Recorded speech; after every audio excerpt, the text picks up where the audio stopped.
자, 그러면 지금 이제 오늘 시작하기 전에 몇몇 분이 질문 내용들이 대부분 다 비슷하셨어요. 첫 번째가 뭐였냐면 일단 목차 구성하는 게 생각보다 사실 쉽지 않죠. 쉽지 않고, 그다음에 두 번째가 뭐였냐면 그 원고 분량 늘리는 게 사실 생각보다 쉽지 않고요. 그래서 그 부분에 대해서는 일단 요거 파워포인트 자료를 먼저 좀 보고요. 그러고 난 이후에 이따가 여러분들 이제 연습을 하실 때 그때 제가 좀 더 구체적인 사항들은 개별적으로 따로 좀 말씀을 좀 드리도록 하겠습니다. 오늘 배우실 내용들은 뭐냐면 일단 원래 이제 수업이라는 게 그렇잖아요. 준비되어 있는 거는 순서대로 다 나가야 되고, 그리고 여러분들께서 연습하실 때는 또 개별적 연습이 필요한 거니까 요거대로 진행을 할게요. 자, 문장을 가다듬고 표지로 말하다 라고 하는 제목을 적어 놓았던 얘기는 뭐냐면 이제 표지 디자인에 관한 이야기를 할 겁니다. 여러분들이 사실 지금 아까 그 한 분이 쓰신 거 원고를 들고 오셨는데, 프린트해서 들고 오셨는데, 그분 얘기도 이제 뭐였냐면 너무 분량이 짧아서 고민이 되신다라고 말씀하셨는데, 제가 전에 책 한 권 분량이 몇 페이지라고 얘기했었죠? 아래 한글에서 대략 한 80페이지 정도 된다고 말씀드렸었잖아요. 근데 당연히 그 정도 분량을 만드는 게 쉽지는 않아요. 왜냐면 AI가 가장 못 알아듣는 얘기가 글자 수를 내가 지정을 하는 거를 정확하게 알아듣는 걸 못한다 그랬잖아요. 글자 수 잘 못 쓴다 그랬잖아요. 그래서 제가 지난번에 제가 왜 그 우리나라 최초의 미용사 얘기하면서 원고 5권 시리즈 쓴다 그랬잖아요. 그거 그저께로다가 출간 작업 끝났거든요. 그래서 정식으로다가 판매 시작까지 끝났고, 아마 이번 주 안으로다가 판매 승인이 날 것 같아요. 그래서 다음 주 수업 때는 그거 좀 보여드릴 수 있을 것 같은데, 그 작업을 할 때 제가 딱 정확하게 분량을 80페이지 이상을 맞추려고 되게 많이 노력을 했었어요. 그래서 그걸 하다 보니까 이게 이런 방식이 조금 더 낫겠구나라고 하는 게 저도 나름대로 요령이 좀 생겨서 그것도 이따 좀 말씀드리도록 하겠고요. 그래서 어쨌든 여러분들께서 지금 쓰신 거는 초안이라고 보시면 되고요. 그리고 이제 가장 큰 문제는 이거죠. 지금 써놓은 원고가 있는데 이걸 수정하는 게 나은지 이걸 포기하고 새로 쓰는 게 나은지가 문제인 거거든요. 저는 이것도 역시 정답은 아니겠습니다만 저는 어떻게 하느냐면 포기하고 다시 씁니다. 그러니까 제가 이제 K-뷰티의 탄생이라고 하는 제목에다 1권을 썼어요. 그래서 우리나라 최초의 미용사 얘기를 썼는데 처음에 아무 생각 없이 쭉 쓰다 보니까 다 썼는데 분량이 50페이지도 안 되는 거예요. 그래서 야, 이거 안 되겠네. 그래서 어떡하지? 이러다가 에이, 그냥 처음부터 다시 쓰지 뭐. 그리고 처음부터 다시 써가지고, 그래서 목차가 원래는 각 장별로다가 절 목차가 3개씩 들어가 있던 걸 갖다가 절 목차를 5개씩으로 다 늘리고, 그 다음에 이제 한 절당, 그러니까 이제 그럼 이제 목차 하나당 장목차에도 글이 들어가야 되고 절 목차에도 글이 들어가야 되니까 그것들을 다시 늘려서 쓰는 작업들을 계속 진행을 했었거든요. 그러니까 그 부분에 대해서 어쨌든 제가 가장 최근에 경험을 했던 걸 가지고 말씀을 좀 드리면 될 것 같고, 여러분들께서 지금 쓰신 원고도 맘먹고 쓰면 사실 하룻밤도 안 걸리죠. 뭐 한 몇 시간이면 사실 한 권 쓸 수 있거든요. 그러니까 이게 좀 되게 애매한 게 이런 거예요. AI를 이용하기 전에는 일단 내가 직접 쓸 때는 요만큼이라도 써놓은 거를 포기하지 못하죠. 계속 그걸 가지고 끙끙거리게 되는데, AI를 이용을 하게 되면 그냥 엔터키 치고 잠깐 기다리면 글이 써지니까 사실은 기존에 써놓은 글을 수정시키는 것보다 아예 다시 쓰라고 얘기하는 게 훨씬 작업 효율도 나오고요. 그 다음에 있는 글을 수정하라고 말하면 얘는 어떻게 되느냐면 자기 스스로 제약이 걸려버리는 거예요. 그러니까 그게 이제 지난번에 제가 왜 알파고하고 이세돌 바둑 둔 거에서 알파고가 그 바둑 연습을 어떻게 했는지 제가 말씀드렸었는데, 잠깐 다시 한번 말씀드리자면, 그 전까지의 인공지능들은 바둑 공부를 어떻게 했냐면 기록으로 남아있는 바둑 기보를 다 공부를 했어요. 그러니까 어떻게 되느냐면 그 바둑 기보를 못 벗어나는 거예요. 그래서 절대로 인간은 못 이겼던 거예요. 근데 이세돌하고 바둑을 뒀던 알파고는 어떻게 공부를 했냐면 바둑의 기본적인 룰만 알려주고 알파고 2대를 놓고 니들끼리 바둑을 두고 그랬거든요. 그래서 인간이 바둑을 어떻게 두는지 전혀 모르는 상황에서 지들끼리 바둑을 둔 거예요. 그랬는데 걔네들이 뭐 24시간인가 48시간 동안 둔 바둑의 양이 지금까지 기록으로 남아있는, 지구상의 기록으로 남아있는 모든 바둑 기보의 양보다 많았대요. 그렇게 빨리 바둑을 둘 수 있다는 얘기가 되겠죠. 어쨌든 그렇게 해서 바둑을 두고 나니까 그 다음부터는 뭐가 되느냐면 제약이 없는 상황으로다가 바둑을 두잖아요. 그러니까 룰만 지키면 되는 거로다가 학습을 하고 나니까 그 다음부터는 사람이 이길 수가 없는 상황이 돼버린 거거든요. 똑같아요. 그러니까 여러분들이 써놓은 글을 수정해달라고 얘기를 하면 얘는 내가 써놓은 글 안에서 방법을 찾기 때문에 제약이 걸릴 수밖에 없는데, 만약에 내용이 마음에 안 들면 분량을 늘려서 다시 써줘 라던가, 아니면 야, 이 부분은 이러이러한 부분들 강조해서 새로 다시 써줘 라고 얘기하는 게 훨씬 더 나을 수도 있습니다. 그래서 어쨌든 원고 쓰는 거에 관한 부분은 일단 이따가 다시 한번 자세하게 말씀을 드리겠습니다. 그래서 지금 여러분들이 쓰신 건 초안이에요.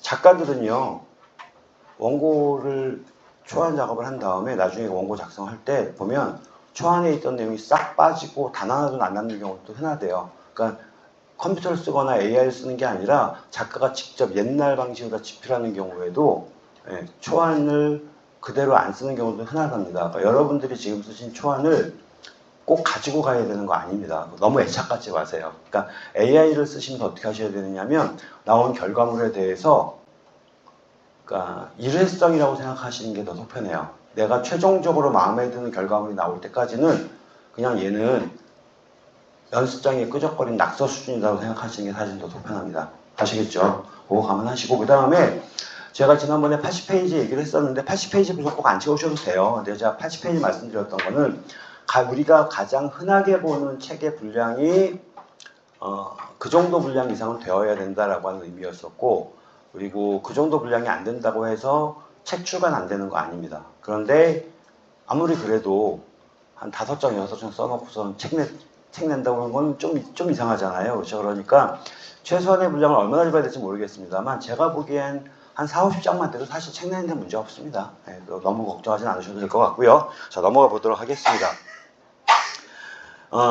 여기서는 이제 윤문이라고 되어 있는데, 여기 윤문에 관한 부분은 저는 사실 별로 권하고 싶진 않아요. 이거는 어느 정도 익숙해지고 난 이후에 하시는 게 좋을 것 같긴 한데, 일단 만들어진 자료는 제가 말씀을 좀 드리고, 이 파워포인트 자료랑은 제가 또 다 드리니까 나중에 여러분들께서 이후에 계속 글을 쓰시게 된다면 그때 가서 좀 더 참조하시면 좋을 것 같은데, 어쨌든 AI를 이용하면서 좋은 점 중에 하나는 뭐냐면 기본적인 맞춤법이나 어떤 그런 문법에 대해서 오류가 발생하는 경우들이 별로 없어요. 사람이 손으로 직접 쓰는 경우에는 그 사람이 잘못 알고 있는 착각하고 있는 맞춤법 때문에라도 문장이 되게 좀 이상하게 나오는 경우들이 많아서 윤문 교정 작업을 어마무시하게 해야 됩니다만, AI를 이용해서 글을 쓸 경우에는 AI가 써준 것 자체는 기본적인 문법은 다 맞는다고 보셔도 되는 거고요. 그리고 이제 더 중요한 건 이겁니다. 아까 한 분께서 무슨 말씀하셨냐면 AI가 써준 글을 보니까 별로 그렇게 감동스럽지가 않아요 라고 말씀하시더라고요. 근데 이제 그것도 약간의 경험과 약간의 요령만 있으면 어느 정도 해결되는 부분이긴 한데, 아직은 여러분들이 그런 부분들까지 하시기 쉽지가 않고요. 제가 작년하고 올해까지 쓴 책이, AI로 쓴 책이 총 29권을 썼거든요. 그쯤 쓰고 나니까 이제 좀 알겠더라고요. 아, 이렇게 하니까 이런 방식이 나오는구나 하고 좀 알겠어요. 그러면 여러분들이 지금 첫 번째 책을 쓰고 계시는 거잖아요. 지금 당연히 모든 걸 알고 완벽하게 글을 쓴다는 건 불가능합니다. 그러니까 그 부분에 대해서 너무 이렇게 좀 고민하지 않으셨으면 좋겠어요. 네, 그 말씀 좀 드리겠고요. 자, 그래서 가장 중요한 건 글이라고 하는 건, 글을 쓴 사람은, 그러니까 제가 아는 소설가가 그런 얘기를 하더라고요. 소설을 쓰는 동안은 자기와의 싸움인데 그 소설을 다 써서 출판사에 보내면 그때부터는 가위질의 시간이래요. 뭐냐면 그 출판사에 있는 편집자 이런 사람들이 글을 아주 작사를 해놓는데요. 그러면서 야, 이 부분은 말이 안 돼, 이 부분은 어떻게 해줘, 이 부분은 독자들 공감을 못해, 그러면서 빨간 줄 쭉쭉쭉 걷어 갖고 온대요. 그러면 순수 예술을 하는 게 아닌 이상 그런 요구사항을 안 들어줄 수가 없는 거예요. 또다시 또 다 수정 작업을 한답니다. 그런 다음에 이제 어쨌든 그런저런 과정을 거친 다음에 책이 딱 나오고 나면 그 다음부터 작가는 할 수 있는 게 아무것도 없죠. 나온 책을 독자들이 읽다가 재미없다고 더 안 산다고 해서, 바꾼다고 해서 기존에 나와 있는 책을 버릴 수 없는 거고요. 그렇기 때문에 가장 중요한 거는 독자들의 판단인 거거든요. 우리가 쓰는 책은 자서전이기 때문에 독자가 누굴지 뻔하죠. 일단 내 가족들, 친구들 정도밖에 안 되긴 하겠습니다만 어쨌든 제일 중요한 건 그 독자들이 읽었을 때 아, 이 사람은 이런 사람이었구나 라고 하는 정도는 느낄 수 있어야 되는 글들이 나와줘야 되기 때문에 자서전은 AI가 써준 글을 그대로 책으로다가 내시면 사실은 좀 쉽지 않아요. 왜냐하면 나의 삶에 대한 이야기인데 내 손은 안 거치고 AI가 써준 글만 가지고 자서전을 낸다? 이거는 사실 말이 안 되고요. AI가 써준 글을 보시고 읽어보시면서 좀 수정할 부분들은 수정하시고 읽다 보니까 아 이때 내가 무슨 일이 있었는데 이 얘기가 빠졌네? 그 추가를 좀 해주시고 이런 작업들이 좀 필요하다라고 생각해 보시면 될 것 같아요. 자 그렇고 그러면 이제 AI한테 이 교정을 하는 방법, AI를 위해서 교정하는 방법, AI한테 교정 요청하는 방법에 대한 얘기를 좀 할게요. 먼저 AI를 내 글에 대한 전문 편집자를 새로 고용했다라고 생각하시는 게 제일 편합니다. 그래서 이렇게 얘기하는 거예요. 제가 이거는 되게 자주 쓰는 방법인데요. 이 원고에서 비문이나 어색한 표현을 찾아서 자연스럽게 고쳐줘 라고 적혀 있어요. 짧게 쓰다가 이렇게 썼는데 저는 어떻게 하느냐면 이거 둘로 나눕니다. 지금 이 문장들 한번 보고 어색한 문장이 있거나 비문이 있거나 오류가 있는 부분을 찾아줘. 찾아서 리스트업을 해줘. 이제 쫙 정리해 줄 거 아니에요. 보면서 내가 수정할 수 있는 부분은 내가 직접 수정하는 거고요. 아, 이건 문제가 있는 건 알겠는데 내가 직접 수정하기가 되게 애매해. 그러면 얘한테 요구를 하는 거야. 이거 수정 좀 해줘. 그렇게 전 둘로 나눠서 하거든요. 근데 어쨌든 거기에 들어가야 될 내용이 이 전체가 다 들어가줘야 된다는 거죠. 그래서 표현을 찾아줘로다 나누고 그런 다음에 얘가 찾아준 내용들이 있으면 이 부분을 이러저러하게 수정해줘. 네가 보기에 가장 자연스럽게 수정해줘라던가 오류가 있는 부분을 바꿔줘라던가 아니면 뭐 본인 스스로 생각할 때 이건 약간 좀 서정적으로 나눠줬으면 좋겠는데 싶으면 마치 시인이 시를 쓰듯이 그런 어떤 함축적인 그런 표현들을 많이 넣어서 수정해줘라던가 이렇게 좀 구체적으로 다 요구하시는 게 좋습니다. 자 그렇고 뭐 전체적인 내용을 좀 더 서정적으로 부드럽게 윤문해 줄래? 근데 요거는 제가 해보니까 별로 효과가 그렇게 크지가 않아요. 이게 어떤 느낌이냐면 제가 지난 화요일 날인가 수업을 하다가 윤동주 시인이 쓴 것처럼 시를 써줘라고 얘기를 했더니 윤동주의 그 유명한 시들 몇 편 있잖아요. 그 문장들을 그대로 가져서 단어만 바꿔치기 하더라고요. 그러니까 뭔가 좀 어색해. 그러니까 이렇게 어떤 서정적이라든가 이런 느낌들은 저는 별로 권하고 싶지는 않고요. 감성적인 느낌을 가지고 표현을 해달라고 말을 하게 되면 너무 과하게 표현해주는 경향들이 좀 있으니까 그런 부분도 좀 감안해 주시면 좋겠고 지금 이거는 우리는 사실 이럴 일은 없는데 여기 뭐라고 되어 있냐면 단락이 너무 길어 핵심문 유지하면서 간결하게 줄여줘 라고 되어 있는데 우린 반대가 되죠. 너무 짧아 길게 늘려줘. 근데 얘가 재밌는 게 뭐냐면요. 줄이는 거 기가 막히게 잘합니다.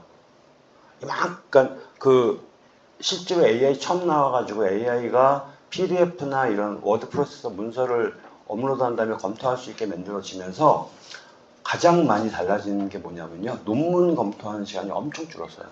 그 다음에 그 법 쪽에 관련된 일을 하시는 분들이 있잖아요. 판검사들이나 이런 분들이 그 판례 검색하고 이런 것들이 되게 줄었거든요.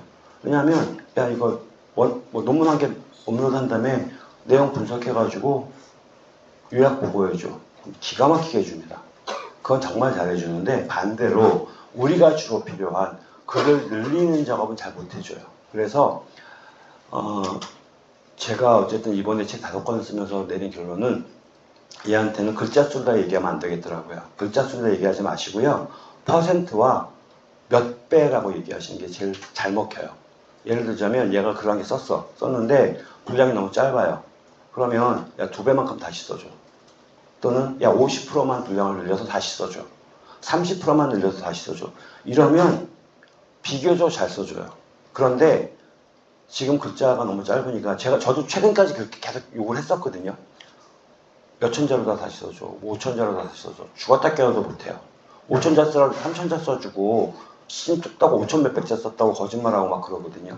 그러니까 글자 수로다 얘기하지 마시고요. 퍼센테이지나 배수로다가 얘기하시는 게 제일 낫습니다. 너무 짧으면 약 5배만큼 길이 늘려서 다시 써줘. 뭐 이런 식으로. 하시는 게 좋을 것 같고, 그 다음에 뭐 감정 보강한 이런 부분들은 얘기를 하게 되면 좀 비교적 잘 알아듣는 것 같아요. 왜냐면 만들어져 있는 문장을 위에 넣어서 뭐 서정적으로 이런 게 아니잖아요, 이건요. 그래서 형용사 부사를 보완해줘 이런 식의 표현들은, 이런 말들은 얘가 잘 알아듣거든요. 구체적인 말들은 잘 알아들으니까 뭐 이따가 이제 어쨌든 나중에 집에서 연습을 하실 때는 요 파워포인트 자료 보면서 각자 한 번씩 넣어서 여기에는 내용 프롬프트를 넣어서 어떻게 바꿔주는지 테스트 한번 해보시고 그러시면 될 것 같습니다. 자, 그리고 요거는 직접 제가 해본 건데요. 기본 초안은 뭐였냐면 학교에 갔다 친구들이 많았다, 나는 기뻤다, 선생님은 무서웠지만 공부는 재밌었다. 우리 보통 이렇게 글 쓰거든요. 글을 많이 안 써본 사람들은 이렇게 글을 써요. 근데 이거는 있는 사실을 나열한 거에 불과하지, 이거는 자서전이 됐든 소설이 됐든 에세이가 됐든 이렇게 글을 쓰면 이거 사실 빵점짜리 글이에요. 근데 이거 갖다 윤문을 하라고 하면 이렇게 해줍니다. 설레는 마음으로 교문을 들어섰을 때 운동장은 이미 아이들로 가득했습니다. 엄격하신 선생님 앞에서 긴장하기도 했지만 배움의 즐거움은 그 긴장을 녹이기에 충분했습니다. 꽤나 괜찮죠. 정말로 이런 정도 수준으로다가 윤문을 해주고, 이건 제가 직접 시켜본 거거든요. 근데 제가 이 문장을 시켜봤던 이유가 뭐였냐면, 여러분들이 자서전 쓰다 보면 이제 1학년 때, 초등학교 1학년 때 학교 입학했을 때 얘기를 할 때 이 정도 얘기는 할 것 같아요. 학교에 갔는데 친구들도 되게 많았고, 뭐 지웠는데 뭐 선생님은 무서웠고, 뭐 이런 얘기를 할 것 같은데, 그렇게만 쓰면 재미가 없으니까 이걸 놓고 윤문을 시켰더니 이렇게 윤문을 해주더라고요. 그러니까 이 정도 느낌 차이는 내줄 수 있다라는 정도 보시면 될 것 같고요. 윤문 작업까지 끝나고 나면, 근데 우리는 윤문보다 먼저 원고 작업을 먼저 하셔야 되긴 합니다만, 아마 방법은 이제 오늘 제가 알려드릴 겁니다만, 여러분들이 표지 디자인하는 거는 한 주나 두 주쯤 더 늦춰질 것 같기는 해요. 근데 일단 표지에 대한 얘기를 하도록 하겠습니다. 여러분들이 서점에서 책을 사보신 적 있겠죠, 당연히 다들. 그러면 어떻게 사느냐면, 대부분 저는 서점에 딱 가면요, 서점에서 책을 살 때는 무슨 책을 사고 싶다고 정하고 가진 않거든요. 제가 살 책이 정해져 있는 경우 전 무조건 인터넷으로 삽니다. 그게 10% 더 싸고, 오늘 주문하면 내일 와요. 너무 밤늦게만 주문하는 게 아니면. 그렇기 때문에 제가 살 책이 정해져 있는 경우는 전 무조건 인터넷으로 다 주문을 하고요. 서점은 그냥 책 구경하러 가는 거거든요. 제가 고등학교 때 교보문고를 처음 가봐가지고, 그때부터 지금까지 교보문고 좀 자주 가는데, 자주는 아니고 이제 뭐 가게 되면 주로 교보문고를 가는데, 거기서 책을 사는 경우는 이제 딱 두 가지 경우 중에 하나입니다. 제가 좋아하는 작가의 신간이 나오면 무조건 사요. 대표적인 작가가 이제 히가시노게이고, 신간 나오면, 얼마 전에 당신이 누군가를 죽였다라고 하는 두툼한 미스터리 소설이 나왔길래, 추리소설이 나왔길래 두 말도 안 하고 집었거든요. 히가시노게이에서 신간 나왔는데, 딱 집어서 생각해보니까 히가시노게이고 이 양반이 워낙에 다작을 하시는 양반이라 각마다 우리나라 출판사들이 옛날 작품을 표지가리 해가지고 나오는 경우가 간혹 있어요. 그래서 그것만 확인했어요. 이게 초판이 언제 나왔는지 봤더니 제가 안 읽은 책인 게 확실해서 샀었거든요. 그렇게 사는 경우들이 있고, 그 다음에 매대에 이렇게 쫙 깔려있는 책들 중에 보는 게 쭉 보다가, 보통 손이 가는 경우 뭐 때문에 손이 가느냐면 표지 때문에 손이 가요. 표지가 눈길을 끌면 보게 되죠. 근데 표지가 그렇게 재미없게 생겼어. 그러면 일단 손이 안 가. 제목도 눈에 안 들어오고 작가가 이름도 눈에 안 들어오거든요. 결국엔 뭐냐면, 여러분들이 만드는 책도 아무리 내용이 좋아도 표지를 잘 만들어야 된다는 얘기예요. 그러면 제목 다음으로다가 중요한 게 표지인 것 같은데, 그래서 어쨌든 여기 이렇게 적혀 있네요. 표지는 책의 얼굴이며 저자의 메시지를 시각적으로 전달합니다. 잘 만들어진 표지는 전자책 플랫폼에서 독자의 시선을 멈추게 합니다. 나의 인생을 하나의 이미지로 요약하는 예술적인 경험을 제공합니다 라고 적혀 있어요. 옆에 있는 이 표지가 챗GPT가 만들어준, 이번에 제가 쓴 책의 표지예요. K-뷰티의 탄생인데, 이렇게 썼다가 이렇게 해가지고 제가 이렇게 썼거든요. K의 탄생, 그 다음에 뷰티 이렇게 돼 있잖아요. 이렇게 해가지고 ISBN 신청하려고 보냈더니 거절이 됐어요. 뭐라고 거절이 됐냐면, 책 제목은 K-뷰티의 탄생인데 표지는 K의 탄생 뷰티를 읽힌다는 거예요. 그래서 어쩔 수 없이 뷰티를 위에 K 다음에 넣어가지고 K 뷰티의 탄생으로 다 바꿨거든요. 그래서 5개 시리즈를 전부 다 그렇게 바꿔서 다시 재진정을 했거든요. 그랬는데 기본적으로 이 표지 어떻게 만든 건지 말씀 좀 드리자면, 요거는 실제 표지는 아니고요. 실제 표지 이전에 시안이에요. 시안 작업을 어떻게 했냐면 제미나이하고 챗GPT 둘 다 이렇게 얘기를 했어요. 원고 내용을 넣고 내가 써놓은 원고를 업로드를 하는 거예요. 파일 자체를. 근데 뭐라고 얘기하느냐면 이 원고 내용을 검토한 뒤에 원고 내용을 가장 잘 표현할 수 있는 표지 디자인을 하나 만들어줘 라고 얘기를 해요. 그럼 처음에 이렇게 만들어주거든요. 그런데 사실 이걸 그대로 쓰면 안 돼요. 왜 그러냐면 얘가 오타가 많아요. 저는 여기에서 지금 보시면 1930S 경성에서 시작된 현대 K뷰티의 기원이라고 되어 있거든요. 우리나라는 1930S라고 안 쓰죠. 연이라고 써야 돼요. 그 다음에 여기 보시면 K의 탄생 K뷰티라고 되어 있잖아요.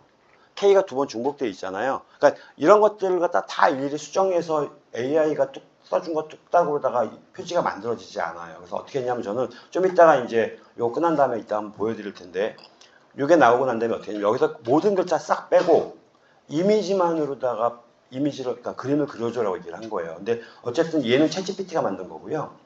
제미나이는 조금 달랐어요.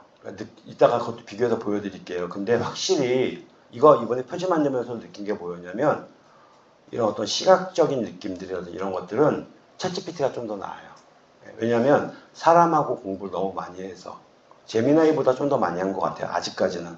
그래서 제가 얘가 이렇게 만들어주고 제미나이가 만들어준 걸 보면서 야, 가만히 있어봐. 이게 지금 내 눈에도 제미나이가 만든 거는 약간 좀 딱딱한 교양서 같은 느낌이고 얘는 좀 캐주얼하게 보이잖아요. 그래가지고 어떻게 해야 되지 싶어서 제미나이한테 챗GPT가 이렇게 만들었으니까 요거하고 제미나이가 만든 표지 시안하고 2개를 제미나이한테 업로드를 했어요. 그런 다음에 야, 이거 2개 중에 어떤 게 더 낫냐?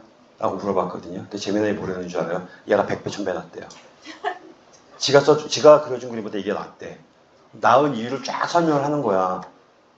그러면 아니 지가 만든 거, 지가 그려준 디자인 시안에 대한 애착이라도 좀 있어요. 애착도 없는 것 같아. 그래가지고 그래, 객관적이라서 낫다.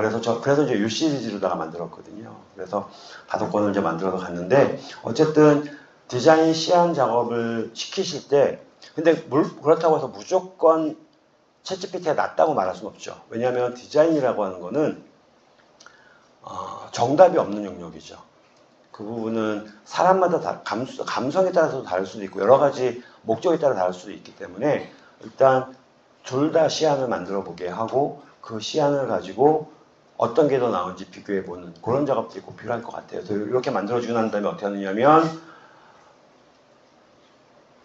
텍스트를 싹 뺀 이미지만 만들어 놓고요. 그걸 가지고 이제 그래픽 프로그램에서 제목이랑 이런 것들 우리가 텍스트를 넣는 거예요. 그런데 이제 중요한 건 여러분들이 포토샵이나 이런 어떤 그래픽 툴들을 사용하지 못하시는 경우들이 많으시니까 막 그렇게 못하시는 분들이 좀 있으실 테니까 우리는 어떻게 할 거냐면 미리 캔버스 아시죠?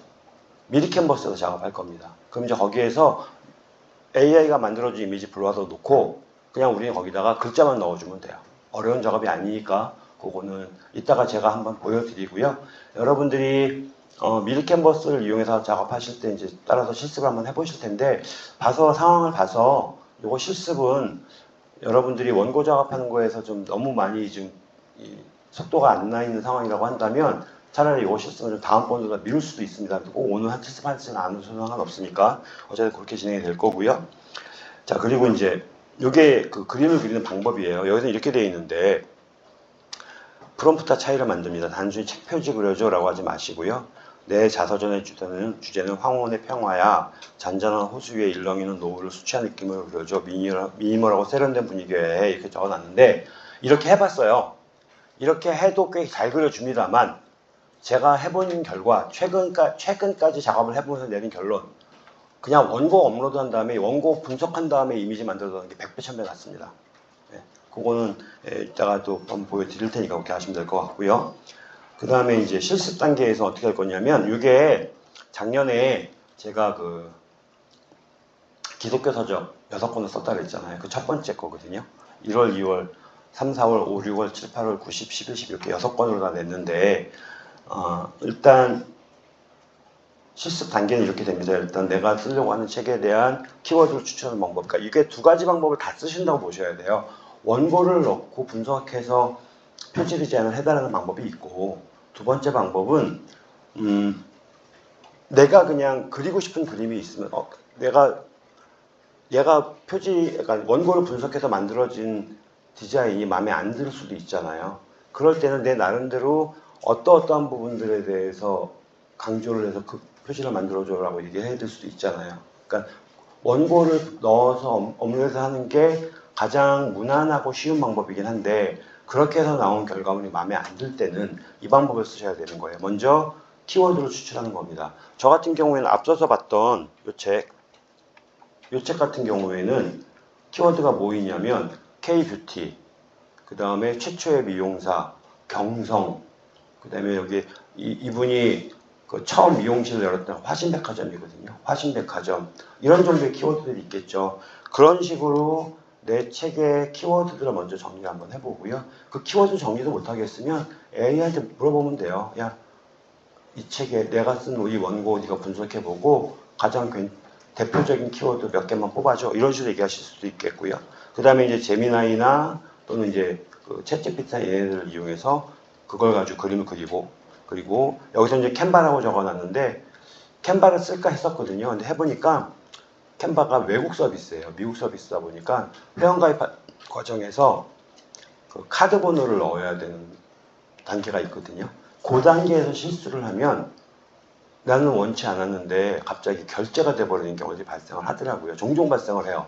그래서 그냥 미리캔버스가 우리나라 서비스거든요. 왜냐하면 우리나라 서비스는 뭔가 문제가 생겼어도 내가 메일을 보내거나 어쩌거나 하다못해 전화를 걸어서 따질 수 있지만 미국 서비스면 그 쉽지가 않잖아요. 그래서 그냥 우리는 미리캔버스를 쓸 거고요. 그 다음에 이제 고해상도 이미지로다가 저장을 해서 출판 준비하면 된다는데 여기서 말하는 고해상도 이미지가 왜 필요하냐면 우리는 필요 없습니다.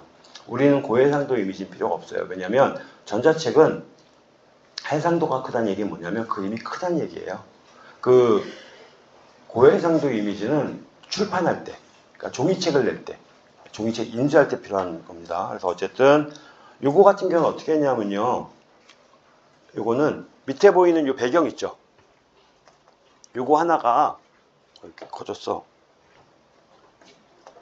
네, 요거가 생각보다 되게 좀 뭐라고 설명하지 못하겠지만 되게 마음에 들더라고요. 그래가지고 이게 이제 AI가 만들어준 이미지는 저작권이 없잖아요.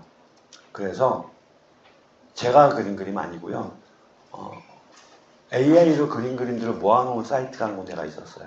거기에서 요 그림이 마음에 들어서 그 그림을 다운로드 받아갖고 와서 챗GPT에서 그랬나 제미나이에서 그랬나 모르겠는데 야, 나 이 이미지가 되게 마음에 드는데 이거로다가 내가 책을 6권을 만들 거야. 그러니까 색감 다르게 느낌 약간 다르게 해서 6개의 버전을 만들어줘. 그래서 6개 만든 다음에 거기다가 텍스트만 넣어가지고 표지를 만든 거거든요. 그렇게 하실 수도 있어요. 남들이 만들어 놓은 그림 가지고 와서 이거 수정해서 만들자라고 얘기하실 수도 있습니다. 그것도 가능하고요. 자, 그래서 이게 여기가 글자체가 제가 작업한 폰트가 없어가지고 되겠더니 깨졌네. 어쨌든 글은 당신의 목소리고 디자인은 당신의 눈빛입니다. 이거 제가 쓴 말 아니고요. AI가 써준 글이에요. 이런 슬로건 진짜 잘 만들어줘요. AI는. 네. 그렇습니다. 그래서 어쨌든 집필 단계 여러분들이 이제 원고 집필이 끝나고 나면 확인하셔야 될 게 표지 디자인까지 끝났다고 친다면 이제 보셔야겠죠. 전체적으로다가 윤문이 잘 되어 있는지, 실제로 AI가 긴 글을 썼을 경우에 어떤 문제가 발생할 수 있냐면 처음에는 마치 소설가가 쓴 것 같은데 중간쯤에는 무슨 보고서 보는 것 같고 뒤로 가면 무슨 시인이 에세이 쓴 것 같고 막 이렇게 바뀌는 경우들이 있어요. 그거 되게 많거든요. 그래서 그런 부분들도 좀 많이 꼼꼼하게 검토 좀 해보셔야 되고요. 그 다음에 이제 오타. 이 교정 작업은요, 제가 경험했던 걸 말씀드리는 게 좋을 것 같은데, 제가 2022년도 말에 이제 출판사를 내고 2023년도에 한 인문학자가 굳이 저한테 와서 책을 내자는 거예요. 아니 나는 돈도 없고 나 혼자 하는 거예요. 나 종이책 낼 돈도 없어요. 자기 종이책 안 내도 되니까 내달래. 그럽시다. 그래가지고 책을 냈어요. 그래서 개념의 인문학이라고 하는 책을 냈거든요. 전자책을 내려고 보니까 분량이 너무 많은 거야. 종이책 기준으로다가 거의 한 500페이지 가까이 되는 거예요. 그러면 전자책 한 권이라 그만큼을 내면 아무도 안 읽어요. 그래서 근데 이제 다행히 그게 3장으로 구성이 돼 있었거든요. 그래서 장별로다가 한 권씩 해서 3권으로다가 내면서 권당 가격을 7,000원으로 잡았어요. 책이 다 나왔거든요. 나왔는데 갑자기 작가가 와가지고 부득부득 종이책을 내자는 거야.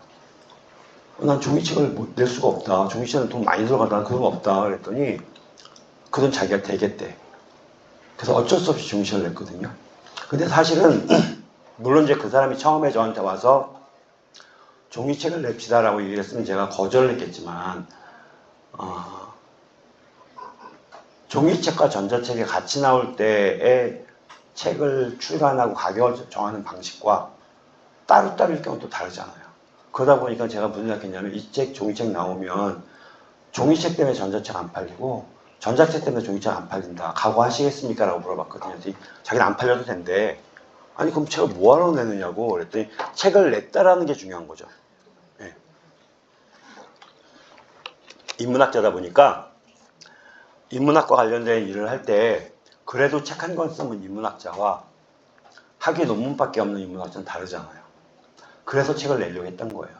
그러다 보니까 사람들을 만났는데 그 책 전자책이 나온 다음에 관련된 사람을 만났는데 야, 책 썼어. 그거 보여줘봐. 그랬더니 저기 스마트폰으로 교보문고 들어가서 검색해갖고 다운로드 받으면 돼. 아씨 그게 뭐야. 이렇게 된 거죠. 그러니까 이 사람이 이거 안 되겠네. 그래가지고 이제 종이책을 내자고 막 그런 거예요. 그래서 사실 종이책 같은 경우에 전통적인 방식으로 책을 내게 되면 소형차 한 대값 들어갑니다. 몇 천만 원 들어가요. 근데 그렇게는 낼 수가 없고 요즘에 나온 방법 중에 이제 이것도 요즘이라고 말을 하지만 오래됐습니다. 15년 이상 된 방식인데 POD라는 방식이 있어요. Publishing on Demand. 주문 들어왔을 때 인쇄하는 방식이거든요. 그건 어떻게 되어 있냐면 기계 한 대가 요만해요. 그리고 이쪽 끝에 컴퓨터 달려 있거든요. 그럼 어떻게 하냐면 책을